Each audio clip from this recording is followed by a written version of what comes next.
اب دین پر استقامت اختیار کریں. بچاؤ کی 8ویں تدبیر یہ کہ اللہ تعالیٰ کی دین پر مضبوطی اور مستقل مزاجی سے چلا جائے. اللہ سبحانہ تعالیٰ فرماتے ہیں ان الذین قالوا ربنا اللہ ثم استقاموا تتنزل علیہم الملائکۃ الا تخافوا ولا تحزنوا وَأَبْشِرُوا بِالْجَنَّةِ الَّتِي كُنتُمْ تُوعَدُونَ نَحْنُ أَوْلِيَاؤُكُمْ فِي الْحَيَاةِ الدُّنْيَا وَفِي الْآخِرَةِ وَلَكُمْ فِيهَا مَا تَشْتَهِي أَنفُسُكُمْ وَلَكُمْ فِيهَا مَا تَدَّعُونَ. حامیم سجدہ کی آیت 30 اور 31. بے شک جن لوگوں نے کہا ہمارا رب صرف اللہ تعالیٰ ہے، پھر اس بات پر استقامت اختیار کی، کبھی ادھر اور کبھی ادھر نہیں.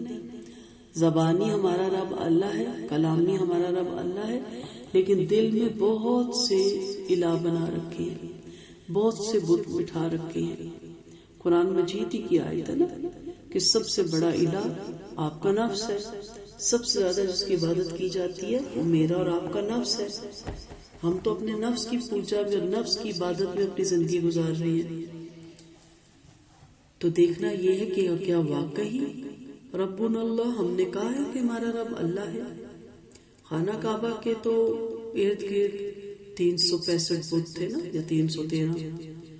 ہمارے دلوں میں اتنے بت بنے ہوئے ہیں. انا کا بت ہے، تکبر کا بت ہے، غرور کا بت ہے، حسب نسب کا بت ہے، ذات برادری کا بت ہے، حسن کا بت ہے، امیری غریبی کا بت ہے. بتوں سے ہم بھرے ہوئے ہیں.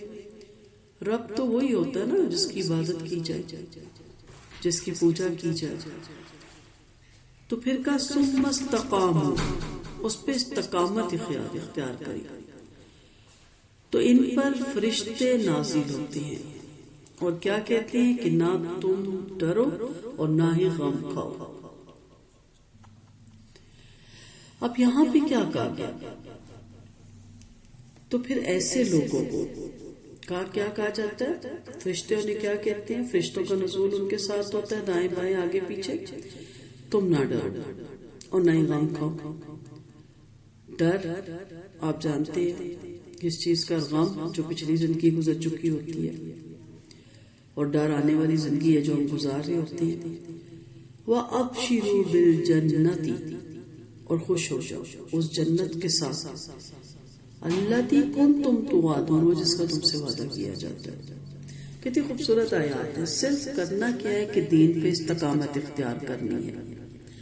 نحن اولیاءکم فی الحیات الدنیا وفی الآخرہ، اور ہم تمہاری دنیا کی زندگی اور آخرت کی زندگی میں دوست ہیں. کون؟ فرشتے. اور تمہارے لیے جنت میں وہ سب کچھ موجود ہوگا جس کی تمہاری دل تمنا کرے گا، اور تمہارے لیے وہاں سب کچھ ہوگا جس کا تم اشارہ کرو گے. تدعون، جو بھی تم چاہو گے. یہ تمام میزبانی بخشنے والے، رحم کرنے والے رب کی جانب سے ہوگی.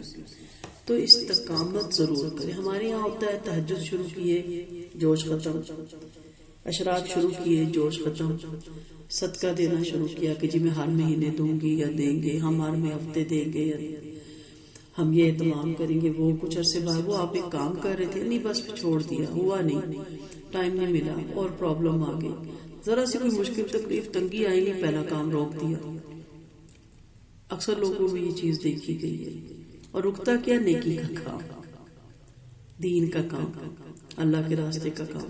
باقی سب ہوتا ہے، کھانا بھی ہے، پینا بھی ہے، نہانا بھی ہے، سونا بھی ہے، جاگنا بھی ہے، سب نبھانا ہے، سارے تقاضے پورے کرنے. رکتا کیا ہے؟ قرآن، نماز، صدقات، جو ہماری روٹین ہوتی ہیں، اشراق، صلاۃ و تسبیح یا تہجد، کوئی بھی ایسا کام نیکی کا یا دین کا جو کام ہے، اللہ کی راہ کا کام، وہ رکتا ہے. ذرا سا ہاتھ تنگ ہوا، سب سے پہلے اس کا ماہانہ روک دیا جس کو راشن کے نہیں دیتے تھے کہ اپنا ہاتھ تنگ ہے. آپ دیتے رہیں، ہاتھ پھر کھلا ہو جائے گا. آپ اپنی خرچات کم کر کے اس کو دیتے رہیں. تو استقامت کے بارے میں تو بہت زیادہ بولا جا سکتا ہے کہ یہ سب سے مشکل کام ہے استقامت رکھنا، کرامت سے بھی بڑی استقامت. تو استقامت رکھنے والے لوگ کسی منزل پہ پہنچتے ہیں. آدھا پہاڑی چڑھو کو میں تھک گیا واپس آ جا رہا تو پھر منزل تو دور ہے، پیپر دینے ہیں، تیاری کرنی ہے. میں نے کہاں سائنس رکھ لی، چھوڑو آرٹس رکھ لیتے ہیں. محنت تو دونوں جگہ ہے. میں نے یہ کہاں سے فیلڈ چن لی، دوسری بدل لیتی ہے. میں نے یہ بزنس کیوں شروع کر دیا، میں دوسرا کر رہا ہوں. جی آپ نے تو بزنس شروع کیا تھا، جی وہ ہم سے نہیں ہوا. کیوں؟ سمجھ نہیں آئی، دل نہیں لگا. مسئلہ یہ ہے کہ صبح شروع کیا رات کو خراب پتی ہو جائے، ایسا نہیں ہوتا. استقامت کریے، آرام سے چلتے رہیے. تو کچھوے اور خرگوش کی کہانی سنی ہے. خرگوش نے چھلانگیں ماری اور کچھوا آرام سے چلتا رہا. خرگوش نے ٹیک لگا کے ریسٹ کیا. ہمیشہ اپنی بیٹی کو سناتی ہوں کہ ابھی وہ تو بہت دور ہے، میں تھوڑا ریسٹ کرتا ہوں. وہ تو نہیں کر کے پہنچ رہا ہے، جب پہنچے گا تو میں 2 چھلانگیں لگا کے شاید جیت جاؤں گا. وہ نیند میں چلا گیا. کچھوا اس کو کراس کر گیا. جب خرگوش کی ایک دم آنکھ کھلی، اس نے کہا ابھی بھی بہت دور ہوگا. اس کی تو چال ہی بہت چونٹی کی طرح ہے. چھلانگیں مار کے گیا تو آگے کچھوا بیٹھا ہوا تھا. تو منزل پہ چلنے کے لیے، تو کسی منزل پہ پہنچنے کے لیے استقامت بہت ضروری ہے. کسی بھی آپ بڑے آدمی کو دیکھ لیں، پیچھے اس کی جب ہسٹری سنیں تو آپ حیران ہو جاتے ہیں کس طرح وہ سلو آگے بڑھتا چلا گیا، سٹیپ بائی سٹیپ بڑھتا چلا گیا. یاد رکھیں جو تھوڑے پہ راضی نہیں ہوتا اس کو زیادہ بھی نہیں ملتا. اس لیے استقامت اختیار کریں. ہم کہتے ہیں ہمیں 1 مہینے کے لیے وظیفے مل جائیں، جادو بھی ختم ہو جائے، اسرار بھی ختم ہو جائے، نظر باز سے بھی باہر نکل آئیں، کاروبار بھی سیٹ ہو جائے، اور یہ بھی ہوتا ہے کہ شوہر بھی قابل میں آ جائے. صبح شام کی دعائیں پڑھیں نا. اب اس میں تو استقامت چاہیے نا، وہ تو پڑھنی نہیں. روز پڑھیں جی. کب تک پڑھیں جی؟ تحیات پڑھیں نہیں. کچھ ایسا بتائیں جو 15 دن 25 دن یا 41 دن یا 35 دن میں پورا ہو جائے. ایسا نہیں ہے دین ہمارا.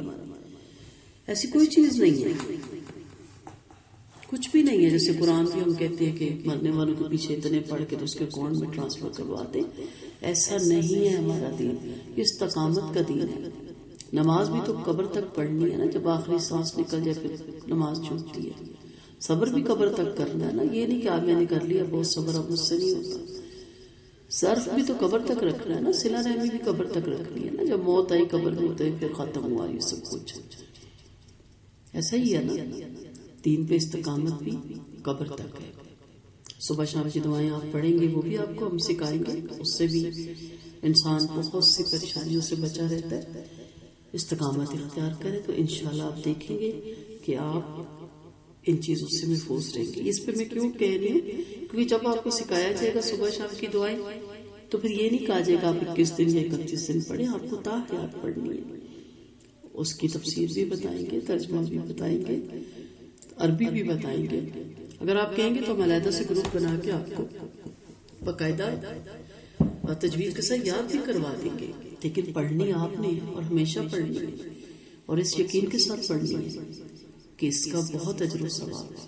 قرآن بھی صرف سورہ یاسین یا سورہ ملک نہیں پڑھنی، اور جمعہ کو صرف سورہ کاف نہیں پڑھنی، یا کچھ قرآن کی آیات نہیں پڑھنی. سارا قرآن پڑھنا ہے. سٹارٹ لے رہے ہیں، 1 رکوع روز کا رکھ لیں. جن کے پاس وقت ہے وہ 1 پارہ رکھ لیں. جن کے پاس بہت کم وقت ہے وہ 3 آیتیں روز کی رکھ لیں. پڑھتے رہیں. جب قرآن کمپلیٹ ہو پھر آغاز کر لیں. بہت برکات ہوتی ہے اس کی. ناغہ نہ کریں. باقی چیزوں میں ناغہ، دوائی میں ناغہ نقصان دیتا ہے. قرآن کا ناغہ آخرت میں نقصان دے گا. وہ دن بڑا ہی کہہ لیں کہ اچھا دن نہیں ہے جس میں ہم قرآن نہ پڑھ سکیں. تو ہر چیز کی استقامت کریں. تھوڑے سے شروع کریں. ایک دم سے نہیں جی میں تو 5 پارے روز پڑھ سکتا ہوں یا پڑھ سکتی ہوں. نہیں، اللہ نے بھی آپ کو دیکھ کے سارا کچھ لاگو کیا. دین فطرت ہے. آپ 3 آیتیں روز کی رکھ لیں. اب لوگ کہتے ہیں، کہیں دوسروں کو کہیں گے آپ کس طرح پڑھ لیتے ہیں اشراق روز؟ ٹائم ٹیبل ہے. استقامت اس میں رکھا ہوا ہے. اتنا اپنے اوپر حاوی نہیں کی ہوئی ہر چیز کو کہ ٹائم ہی نہ ملے. دنیا کے بھی بکھیڑے کم کریں. اور اگر دنیا کا بھی کوئی معاملات ہیں آپ کے تو اس میں بھی استقامت ہو. دیکھیں جو ریگولر ٹائم پہ جاب پہ جاتے ہیں ان کی ترقی ہونا شروع ہو جاتی ہے، اور جو جاتے ہوئے بھی دیر سے اور آتے بھی جلدی اور وہاں بھی اخباریں پڑھتے ہیں، کوئی خوش ہوتا ہے ان سے. یہی معاملہ دین کا ہے. وقت پہ، ہر چیز کو وقت پہ کریں. تو دین پر استقامت اختیار کریں، انشاءاللہ یہ چیز آپ کے لیے